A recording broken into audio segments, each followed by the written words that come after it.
When I sat down to film this, I thought that it wasn't that many books I had to show you on this haul, and as I was gathering them together, I was like, oh wait, there's quite a lot. In the last, I think it's last 2 months, I can't remember, it's been a while. I did have a little break because life has been lifing, but I have bought some books, okay? And that is 19, I can't count.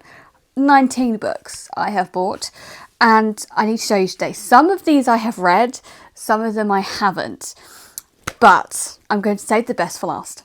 So we're going to do my standard editions, the hardbacks, then the special editions, which I know you're all here for. We all love a juicy special edition, but these have been accumulated over the last couple of months. Some of them are gifts, some of them I bought with my own hard-earned money, and I have zero regrets. Zilch. These Saint with Bright Doors. Now, Ross from Hardy's Books, he recommended this, and I bought it on audio, but then I popped down to Station Books, and I was like, Ross, mate, is this an eyeball read or an audio read, or an ear butthole read, as we say? And he was like, I will read it or do both. I was like, bet. I'm going to do both. So technically I've bought it twice off them because I use Libro FM, not sponsored, but I use Libro FM, and they are my nominated indie bookshop. So I bought this book twice off them, and I have absolutely no regrets.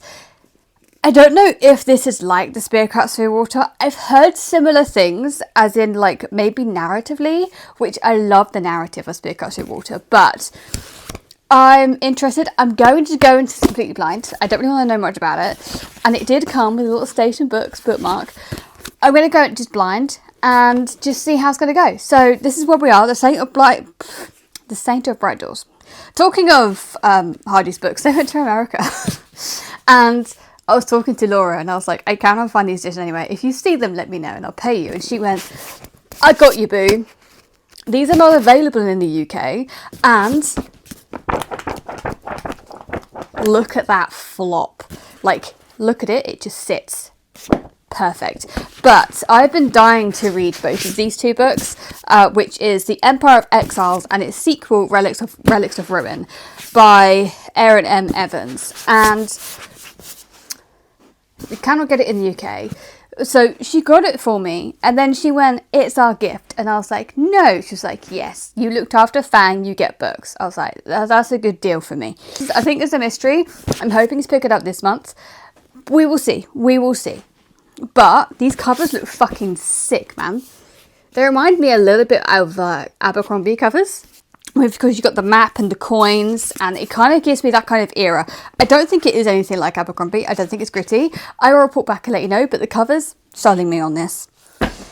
Then I bought The Odyssey, because I have the other two books by Stephen Fry. I need to get the third one, or the Troy. I haven't got that one. Have I read the others? No, but I've got them. So here we are.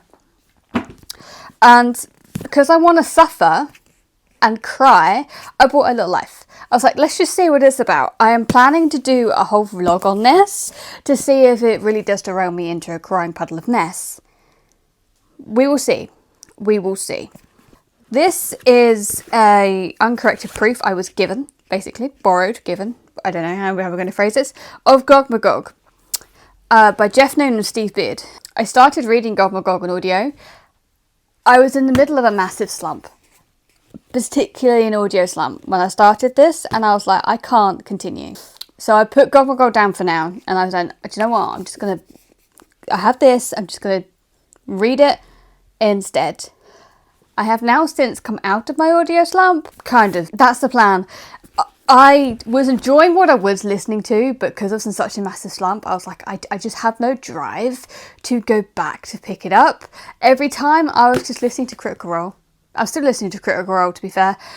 And that was fun, that was entertaining, and that was what I needed at the time. So this got put down, and I've now cancelled my BookBeat subscription since then.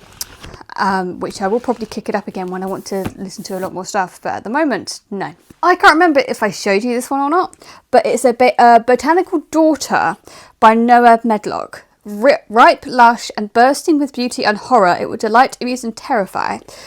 This cover sold me on it. It's basically garden type magic. It's gay. That's kind of all I know about it. I think I picked this up in York. I can't remember if I showed you or not. This is back in March. So if I've showed you it before, I apologise, but also I don't, because look at this cover.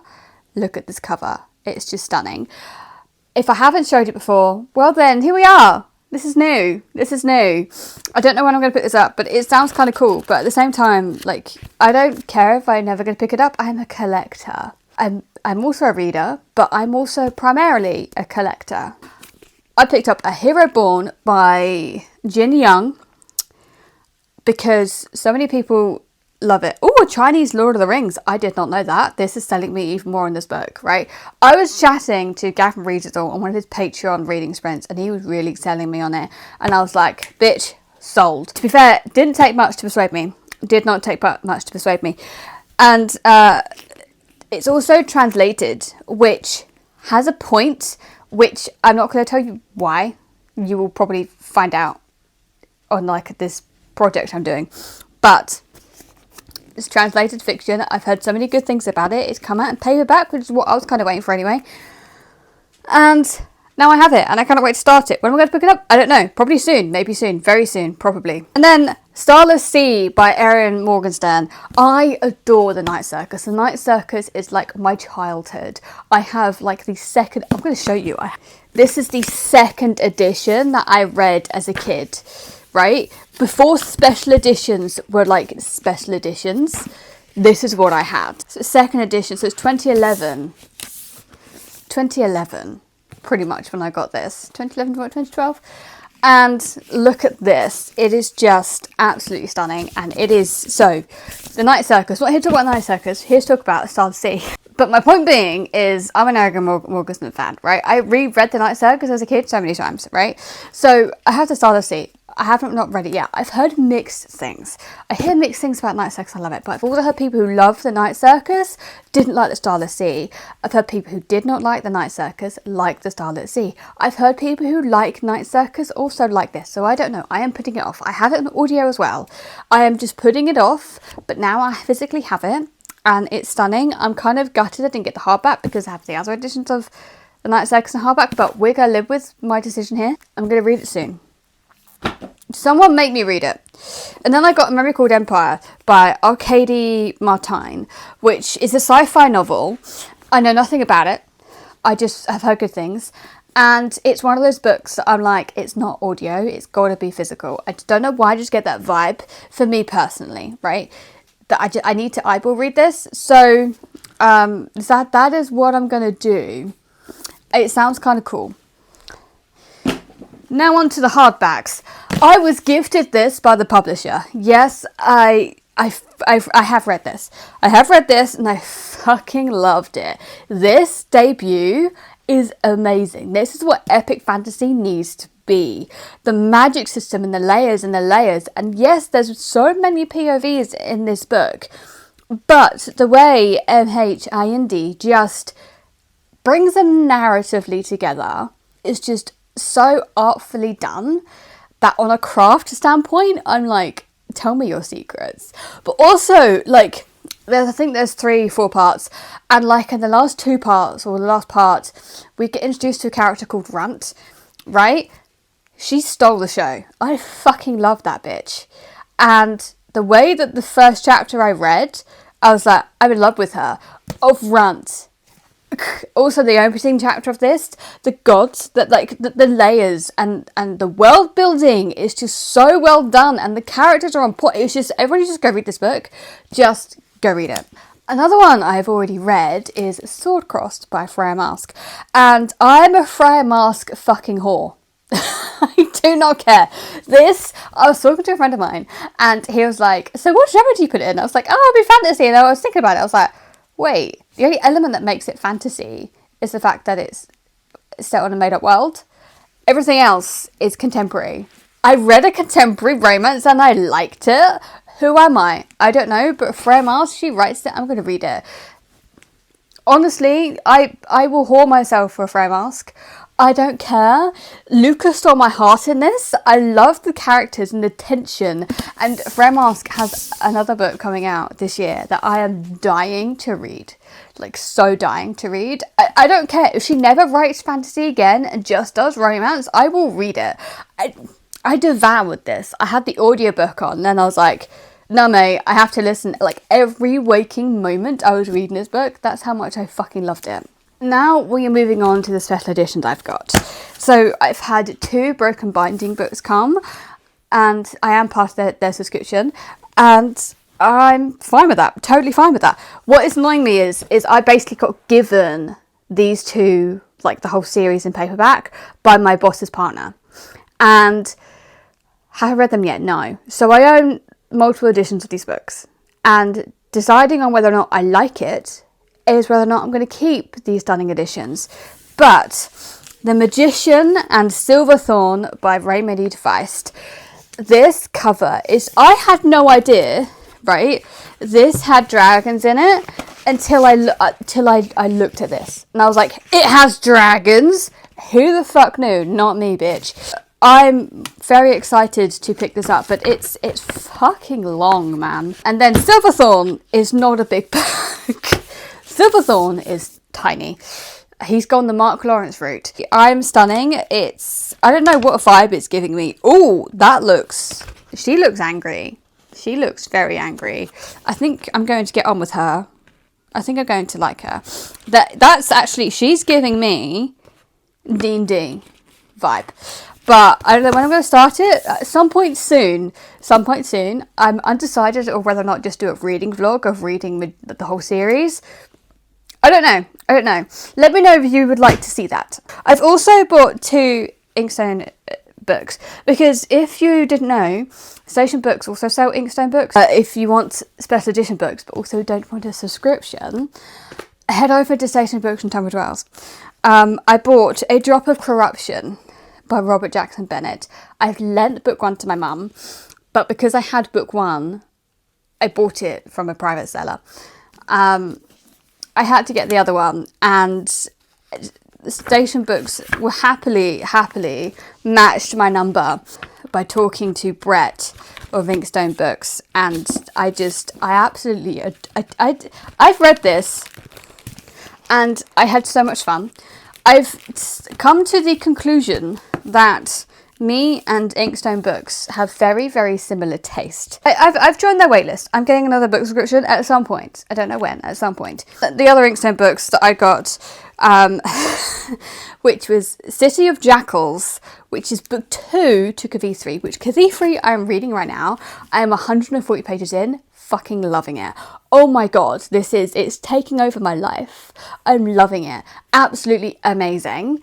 It's everything I want in a book. It's full of revenge. It's full of characters being beaten down and down again, but being so full of that deep, unending rage, and with nowhere to control it.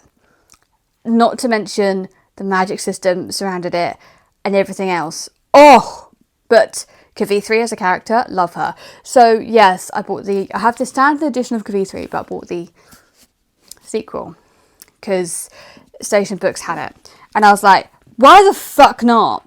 Look at that. Absolutely loved it, and I cannot wait for this. I think I'm just going to binge the series. I think that's just going to be what happened. Now we are going on to the books that everybody's been waiting for, but I haven't told you what they are yet, and that's Eragon set by Broken Binding. Yes, you bet I bought them. I bought the whole Eragon set by the Broken Binding. Let's see if I can show you what the edges look like together. This is going to be difficult, but because I have the original books, oh my god, the original books I own is Inheritance in hardback, Brissinger in the trade paperback, which is the bigger paperbacks, and then Eragon and Eldest in your typical mass market paperbacks. And I'm never going to get rid of them because they're my childhood books, and I just absolutely love them. I remember, like, my getting into reading was Harry Potter, which we don't talk about, and then it was Eragon, and I just read and fucking loved it. Like, that continued my reading journey, and I just have so much love for this series. But This is what the edges look like together.